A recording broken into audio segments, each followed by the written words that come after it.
My name is Jimmy Gathu. I'm 45 years old, a father of 3 and a grandfather of 1.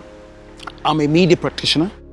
My wife already knew that I've always wanted kids. So my wife said, we need to be sure, so we just don't keep trying and wondering what's going on. We went to see our doctor, and he was very surprised. I didn't know why then. So he told my wife to step out for a bit, and because he wanted to have a discussion with me. So he said, have you ever heard of a fertility test? So he explained to me what it entails.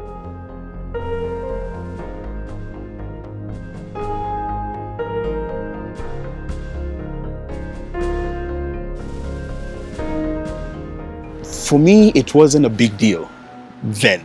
I wanted us to have another child. Whatever it would take, let's do it. We went through the fertility test. When I explained that to some of my friends, and they were shocked at me accepting to do that. It's not a big deal. It's called supporting the person who you say you love. Thank God we got our second baby. It's amazing how people find it taboo that the man's responsibility is bounded within the confines of the living room. I think I know only 1 or 2 who have gladly gone through a fertility test because they wanted to be sure. Many will say, no, that's not my responsibility. And the more you ask, they become very hard on you. They call you names, and I've been called names.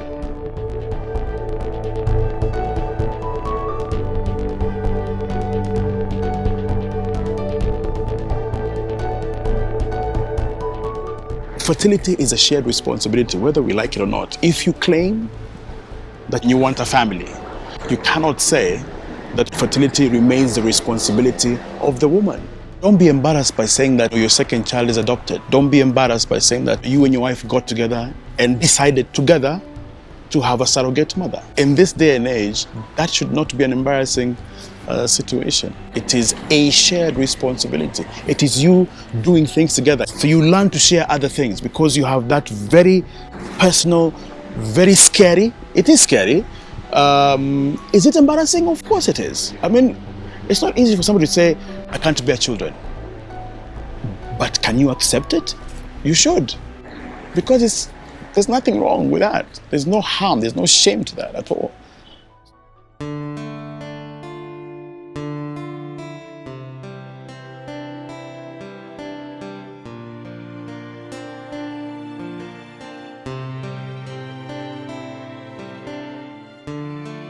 Will this change? I think it will change if more men start talking. Many men think they go through these things alone. And they find it very scary to come out in the open and say, you know what, I do things that are not ordinarily what men would thump their chest and say, that's a man's job. You according that child an opportunity to belong,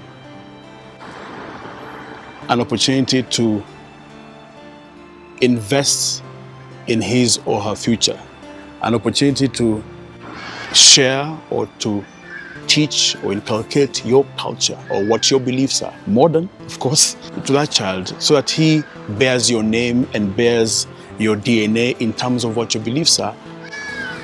That is bigger than what society terms, that biological process of bearing a child.